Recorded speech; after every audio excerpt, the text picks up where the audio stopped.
The throne hall of the Zarathi Empire shone like a star. Giant crystal columns rose to the sky, glowing with blue light, and warriors in golden armor stood like statues along the walls. At the end of the hall sat Queen Zelaris, ruler of thousands of worlds, her presence so strong that even the bravest alien lords bent their heads in respect. Her scales shimmered like obsidian glass, and her eyes burned with fire. She was a queen who had won battles, crushed rebellions, and commanded fleets that spanned the galaxy. Yet on this day, the whispers of the court were not about her victories. They were about the strange creature who stood at her side. He was a human. His name was Elias Ward, an ambassador from Earth. Compared to the towering Zarathi, he looked almost fragile. He was not much taller than the queen's shoulder. His skin was pale, his hair dark, and his frame seemed thin next to the massive warriors in the room. The lords of the Empire looked at him with open contempt, their fanged mouths curling in smirks. "This is the one," a general muttered, his voice low but sharp. "This is the husband our queen has chosen." "A weakling from a minor world?" another alien whispered. "He looks soft, breakable. A gust of wind might finish him." The court laughed quietly, believing their words hidden, but Elias heard them all. He did not answer. He simply stood with calm eyes, hands folded behind his back, wearing the simple black uniform of his rank. His gaze did not waver, not even when the queen's generals tried to pierce him with stares that could shatter lesser men. Queen Zelaris rose from her throne, her towering figure casting a long shadow over the hall. "Enough," she said, her voice echoing like thunder. The hall fell silent. "He is mine. By bond and oath, Elias Ward of Earth is my chosen mate. Any who question this, question me." The generals bowed their heads, though their eyes still burned with doubt. To them, Elias was nothing more than a tool of politics, a token from a distant, unimportant world. They believed he would play no part in the affairs of the Empire. But Queen Zelaris was not blind. She had ruled long enough to know when someone was more than they appeared. She had seen fear, loyalty, greed, and ambition in the eyes of countless beings. Elias was different. He looked at her not as a monster or as a goddess, but as an equal. His calmness unsettled her in ways no blade or cannon ever had. Later, when the hall emptied, she turned to him. "You hear their whispers, do you not?" she asked, her voice softer now but still sharp with pride. Elias nodded. "I hear them. And you are not angered?" "No," he said simply. "They see what they want to see. That does not change what I am." Her eyes narrowed. "And what are you, Elias Ward of Earth?"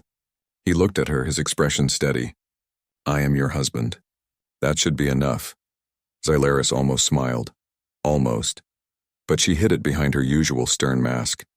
Days turned into weeks, and life in the palace followed its rhythm. Zelaris attended councils with her generals, who argued about distant wars and rebellious colonies.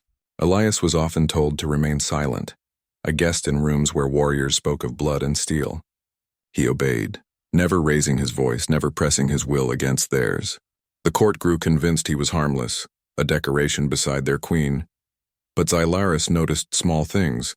She noticed how he moved like a man who had been trained, his steps balanced, his body always aware of its surroundings. She noticed how he listened more than he spoke, how his eyes followed the smallest gestures of others as if weighing and measuring them.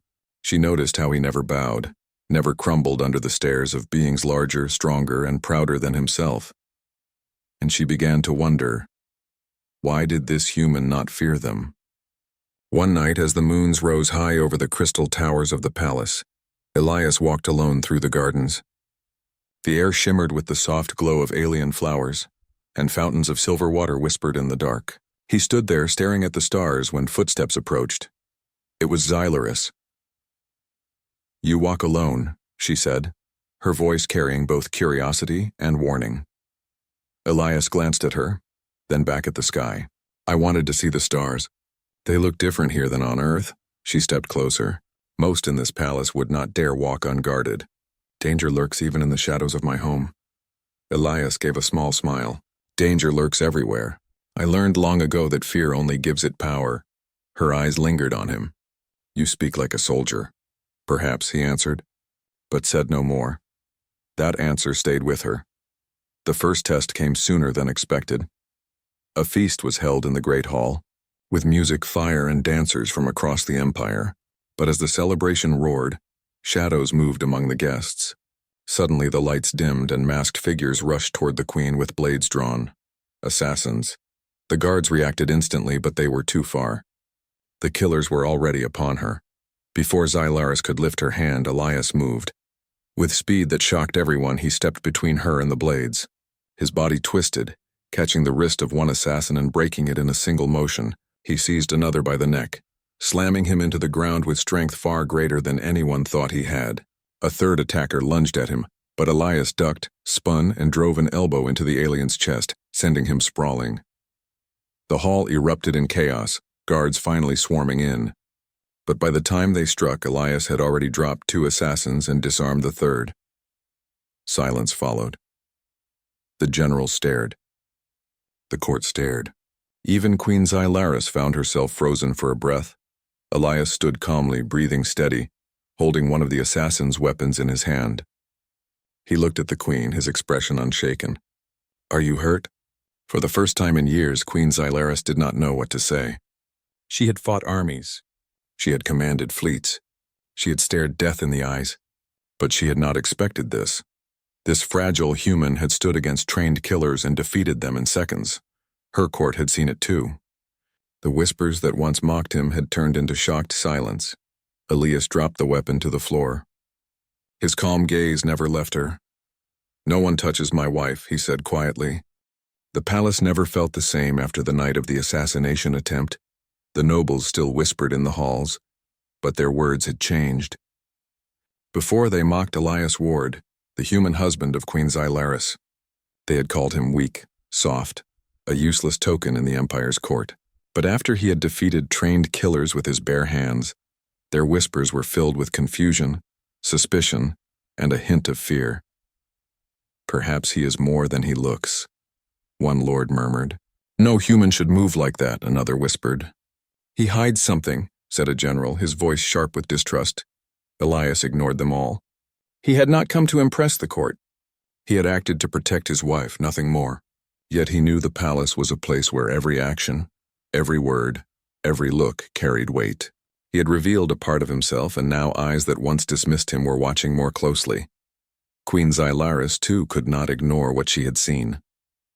That night haunted her. She remembered the way Elias had moved, fast and precise like a seasoned warrior. She remembered the calmness in his face, not even shaken after killing. He had acted as if it were nothing new, and that disturbed her. Who was Elias Ward, really? While the palace wrestled with questions, the Empire itself faced greater troubles. Reports poured in from the outer colonies. The rebellion, once thought weak, was growing. Entire fleets had been destroyed, governors assassinated, supply lines cut. The generals of the Zarathi Empire gathered in the war chamber, a vast hall filled with glowing maps of star systems. Red lights marked lost territories, spreading across the galaxy like a sickness. "They strike fast, vanish faster," one general growled. "Like ghosts. Our fleets cannot trap them. They must have inside support," another snapped. "Traitors within our own ranks feed them information." "They grow bold," said a third. "If we do not crush them soon, they will reach the throne itself." Queen Xylaris sat at the head of the table, her claws tapping against the surface as she listened. Her eyes moved over the maps, her mind weighing strategies. And then she noticed Elias standing at the edge of the room. He was not invited to these councils. The generals had insisted he remain silent, that war was not a matter for a fragile human diplomat.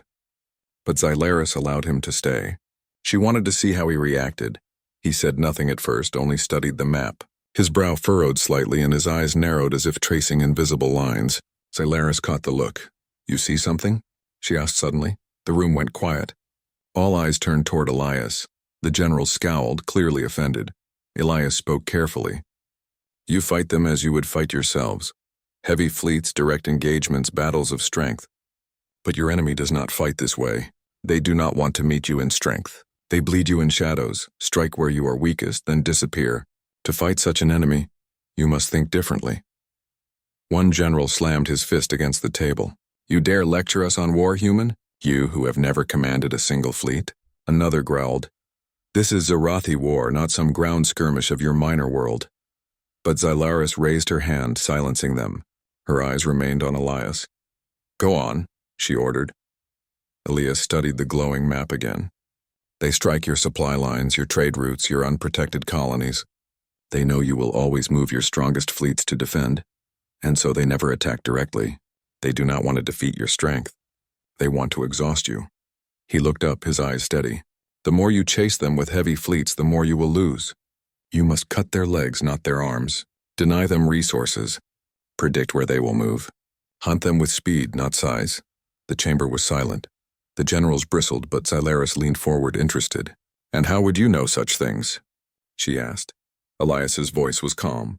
"Because humanity has fought wars like this for centuries, against enemies stronger, faster, and larger. We survived because we learned to fight in ways they did not expect." The generals sneered. Stories, words, nothing more. But Xylaris did not dismiss him so quickly. She had seen with her own eyes that Elias was not ordinary. And now his words carried weight, even if her proud generals refused to admit it. That night, Xylaris walked with Elias through the gardens once more. The stars shimmered above, and the scent of alien flowers drifted through the air. "You speak like a commander," she said, her tone quiet but sharp. "You know strategy, tactics, not the knowledge of an ambassador." Elias did not answer at once. His gaze rested on the horizon, where distant towers rose against the moons. Finally, he spoke. "I was trained to be more than an ambassador. Earth is not as peaceful as you believe. Our history is full of wars. I learned long ago that if you want to protect those you love, you cannot rely only on words." Her eyes narrowed. "So you were a soldier?" He looked at her, his expression unreadable. "Once I put that life behind me. But it seems war follows no matter how far I travel." For a long time, Xylaris said nothing. She was not used to being kept in the dark, not used to having secrets hidden from her. Yet Elias was a puzzle she could not solve, and instead of anger, she felt a strange pull, curiosity, and something deeper. The rebellion grew bolder. One night, a Zarathi outpost near the capital was destroyed. Its defenses shattered in hours. Panic rippled through the palace. The rebels were closer than anyone thought. That was when Elias made his move. While the generals argued in the war chamber, shouting over maps and throwing blame, Elias slipped away. He sought out a small group of soldiers, those who had seen him fight the assassins and respected him quietly. He spoke to them in hushed tones, drawing patterns in the dirt, mapping routes and explaining traps. His plan was simple but daring: strike a rebel supply convoy before it reached their hidden base. The soldiers followed him without hesitation. When they moved fast. Elias led them across barren moons, through asteroid fields, and into ambush positions the rebels never expected. When the convoy arrived, his small band struck like lightning. The rebels, used to fighting massive fleets, were unprepared for speed and precision. Within an hour, their supplies were captured, their ships destroyed. It was a small victory, but it was loud. Word spread quickly through the empire. A human, dismissed as weak, had led soldiers into battle and won. When Elias returned, Queen Xylaris was waiting. She did not speak at first. She only studied him, her piercing eyes searching for the truth he had tried to hide. Finally, she said, "You disobeyed my generals. You went to war without command." Elias met her gaze without fear. "I did what had to be done. They will not defeat this enemy with pride. If they will not act, then I will." Her claws tapped against the stone railing where she stood. Slowly, very slowly, a smile spread across her lips, not of mockery, but of respect. "You are dangerous, Elias Ward," she said softly. "More dangerous than I imagined." He did not answer, but she could see it in his eyes, the fire of a soldier who had not forgotten what he once was. The palace was no longer the same place it had been when Elias Ward first arrived. Before, he was ignored, treated as a harmless decoration beside Queen Xylaris' throne. Now, after leading a small group of soldiers to victory against the rebels, his name spread through the empire like fire. Some called him a cunning strategist. Others whispered he was dangerous. A few even said he was cursed, for no human should be able to fight and win against trained Zarathi enemies. The generals hated him most of all. They saw their pride wounded, their authority weakened. A human, from a world they considered weak, had done what they could not. They hid their anger in public, but Elias could feel their hatred like daggers aimed at his back. Queen Xylaris, however, watched him with new eyes. She had known he was different since the night of the assassination, but now she saw more. His calm, his strength, his way of thinking, it was unlike anything in her empire. And she began to ask herself dangerous questions. Had she married only for politics? Or had fate given her something far greater? The rebellion did not slow down. Instead, it grew stronger. Entire fleets vanished. Colonies declared independence. Assassinations spread terror through the court. It was as if the enemy knew every move the empire made. The war chamber was filled with shouting once again. Generals argued over where to send ships, how to crush the uprising, and who to blame for failures. The glowing map showed more red than blue now, and the empire's borders shrank like a dying flame. Queen Xylaris sat in silence, her eyes sharp. She let the generals fight with their words, knowing they would solve nothing, and then she turned to Elias, who stood quietly at the edge of the chamber. "What would you do?" she asked.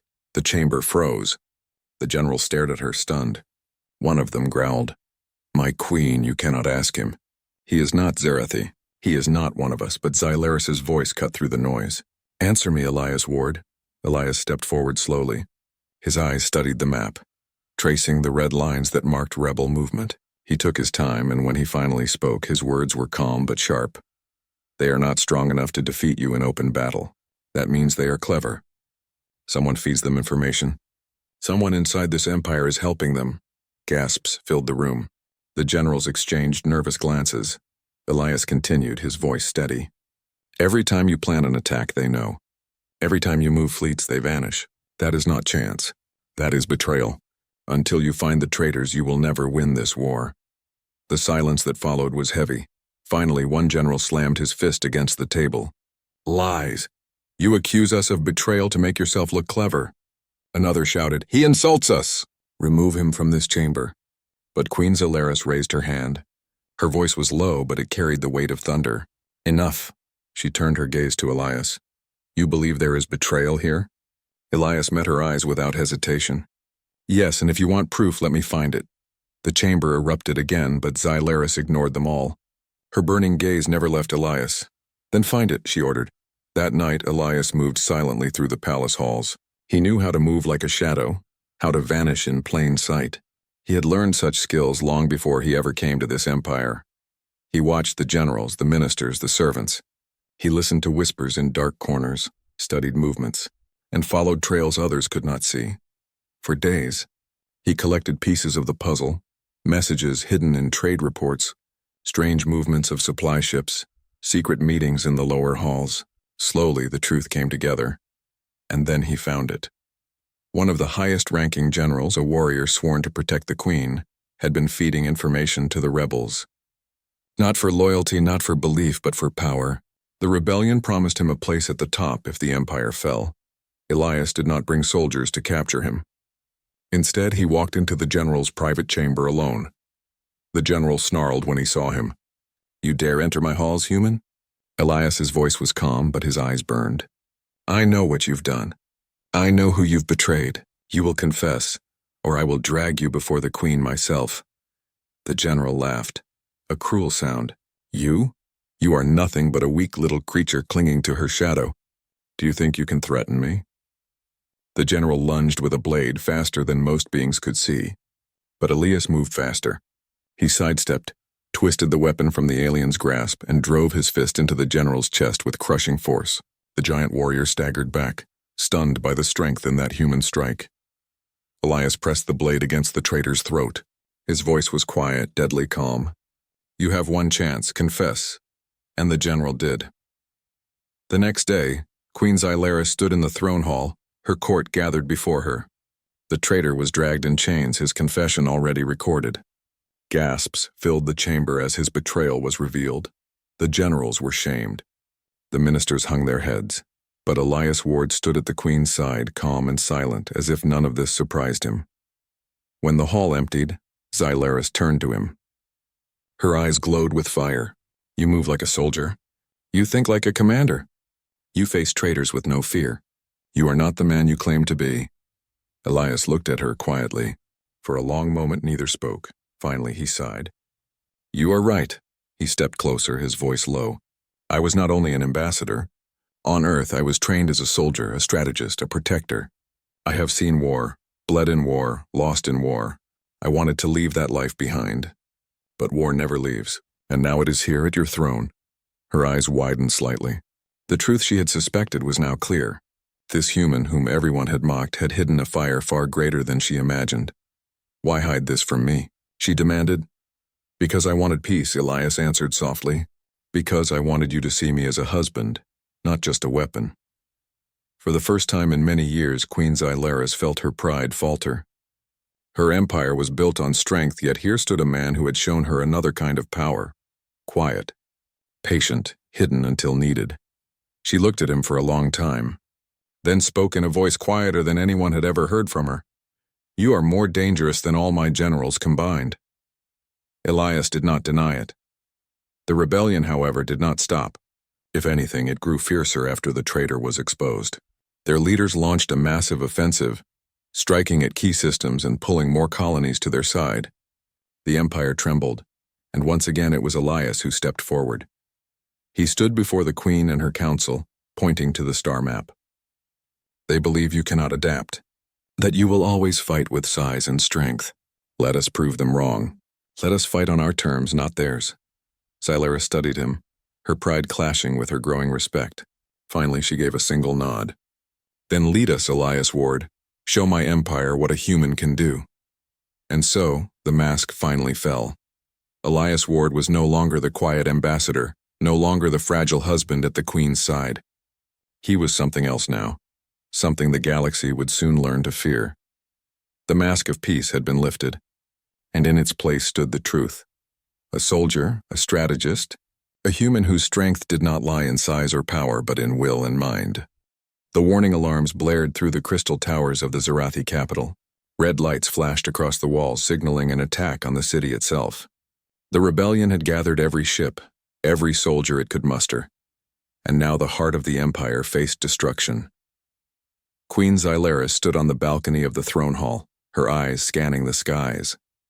Thousands of enemy ships blocked the horizon, moving like a black tide.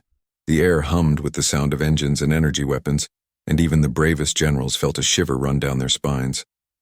Beside her, Elias Ward remained calm.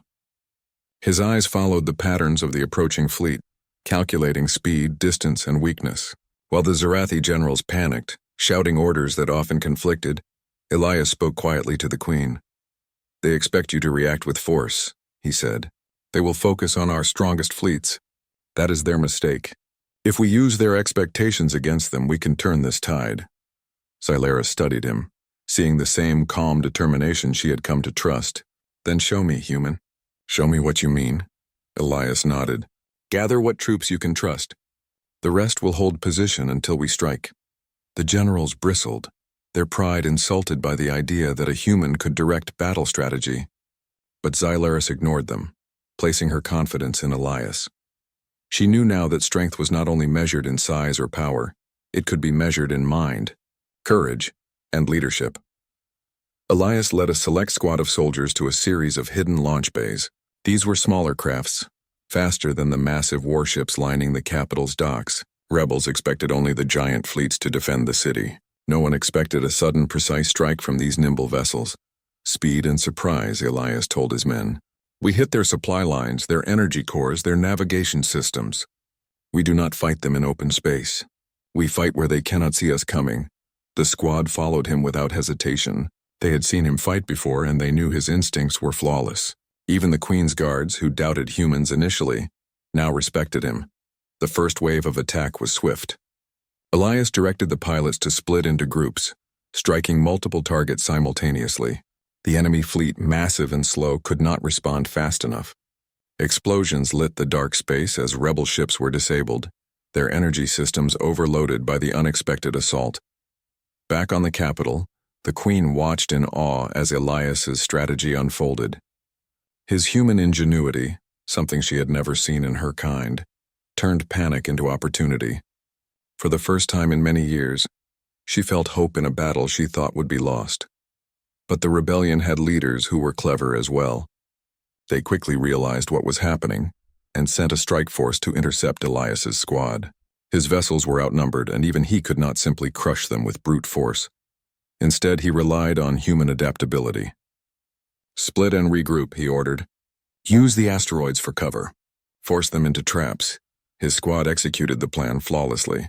The rebels, expecting direct confrontation, were drawn into tight passages between asteroids.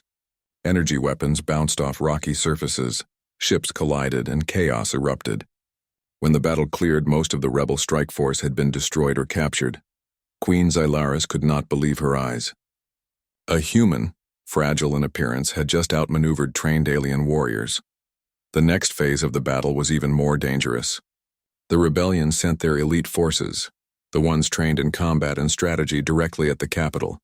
Massive warships hovered above the city, firing relentlessly. Buildings shattered, streets caught fire, and citizens ran for cover. Elias did not hesitate. He climbed into a command vessel with the Queen by his side, his mind already calculating the next move. "We cannot hold them with brute force," he said. "We have to use the city itself, the narrow passages, and our small squads to divide their forces." Xylaris watched as he directed small units, moving them with precise timing, striking the rebels' weak points, and disappearing before the enemy could react. Each maneuver was flawless, each strike calculated. It was not strength in the traditional sense. It was human ingenuity and willpower in action. In the streets, Elias led a strike team personally. The rebels had managed to land soldiers near the palace gates, hoping to breach the throne hall. They were confident, seeing the human husband as no threat. They were wrong. Elias moved through the battlefield like a shadow. His small frame allowed him to dodge attacks, his reflexes faster than any Zarathi soldier had predicted. He disarmed enemies, incapacitated them with precise strikes, and protected his team. Every move was efficient, every decision critical. Queen Xylaris observed from above. She had fought in countless wars, faced thousands of enemies, and commanded millions of troops. Yet she had never seen tactics executed with such speed, intelligence, and courage. Elias was not just surviving, he was winning against impossible odds. The turning point came when the rebels' flagship approached the palace. Their energy weapons were powerful enough to level entire districts. The generals panicked, unsure how to counter such overwhelming firepower. Elias's eyes narrowed. "We cannot stop them head-on. We must strike at the command center of that ship. If we destroy it, the rest will falter." He gathered a small squad and boarded a stealth shuttle. The journey was perilous, weaving through debris and enemy fire. But Elias's skill and calm guidance kept the team alive. They infiltrated the flagship's defenses, moving like ghosts through corridors filled with armed rebels. When they reached the command center, Elias acted decisively. With quick thinking and precise action, he neutralized the crew, disabled the ship's weapons, and sent it spinning into a nebula. The rebel fleet, suddenly leaderless and confused, faltered. Ships collided, retreated, and surrendered. Back on the palace balcony, Queen Xylaris felt a mix of amazement and awe. She had seen many heroes in her life, but none like this human beside her. Not by size, not by power, but by courage, intelligence, and the will to fight when all seemed lost. She approached him as he returned, his squad victorious but weary. "I underestimated you," she said, her voice filled with rare honesty. Elias looked at her quietly. "I only did what had to be done. You have a strong empire, but even the strongest can fall if they cannot adapt." Her eyes softened, and for the first time, she allowed herself to truly smile at him. "You have shown me something I never thought possible. That strength is not only in muscle, but in heart, mind, and spirit." Elias inclined his head. "And you, my queen, have shown me the value of trust. I could not have done this without you believing in me." As the dust settled, the rebels' forces retreated. The capital was battered but standing.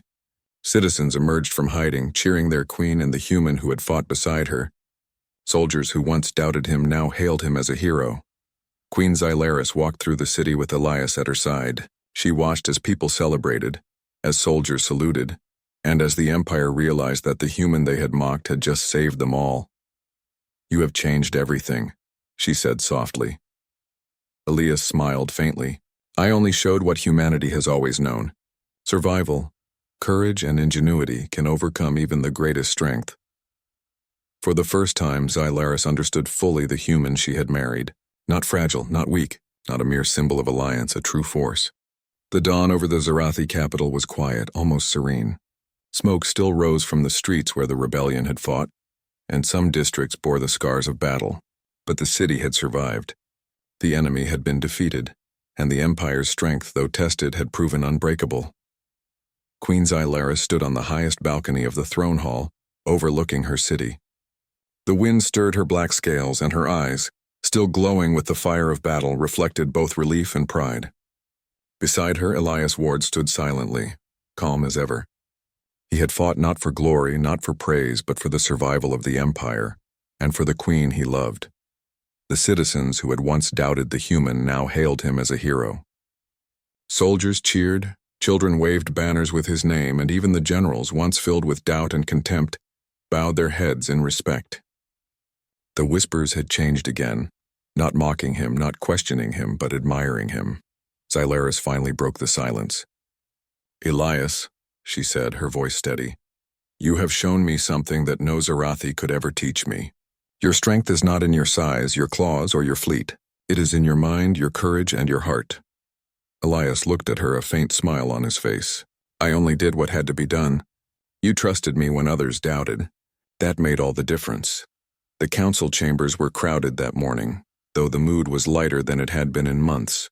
The generals, humbled by their defeat of the rebels only with Elias's strategies, reluctantly accepted his leadership in the final stages of the conflict. "Your Majesty," one general said, his voice low, "we owe this victory to Captain Ward. Without his plan, the rebellion might still be in our streets." Elias shook his head. "It was a team effort. We all fought together." But Xylaris stepped forward, her voice ringing like a bell. "No, the Empire must recognize one truth. Elias Ward is more than a soldier. He is the reason we stand today, not because he is human, but because he is remarkable." A silence fell over the room. The generals bowed their heads. Even the proudest among them could not argue against the truth. Elias Ward had not only protected the capital, but he had taught the Empire a lesson they could not ignore. Human ingenuity and courage could rival the greatest strengths of the galaxy.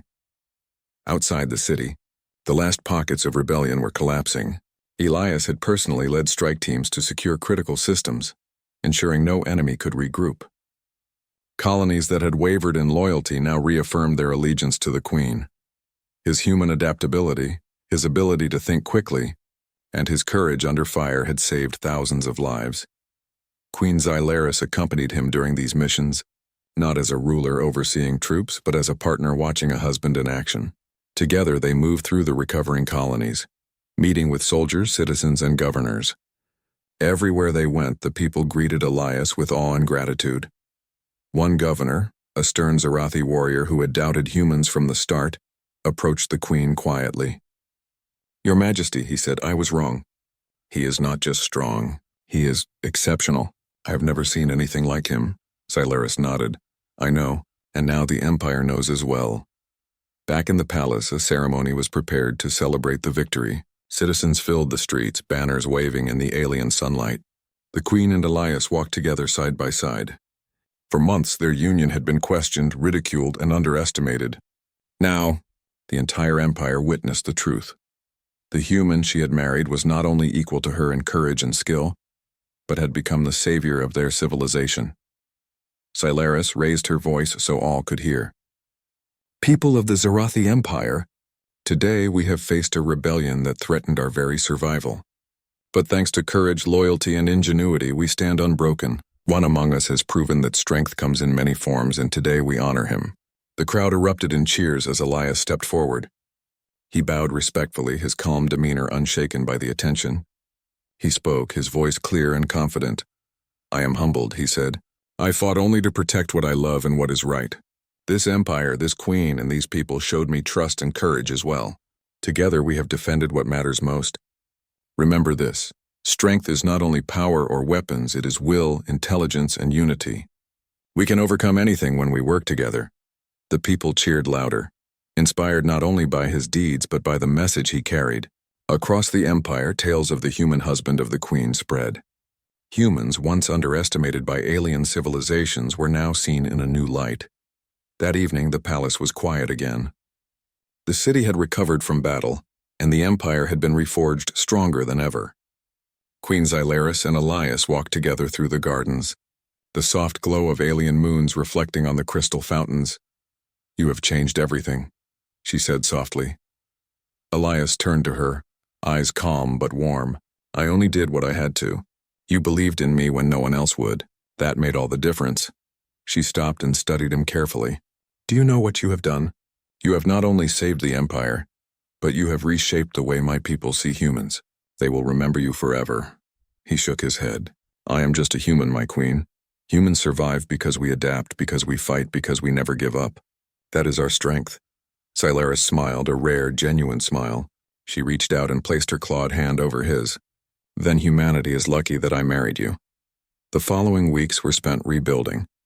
Territories that had been lost were restored, damaged districts repaired, and the Empire's defenses reinforced. The generals who had once mocked Elias now sought his counsel.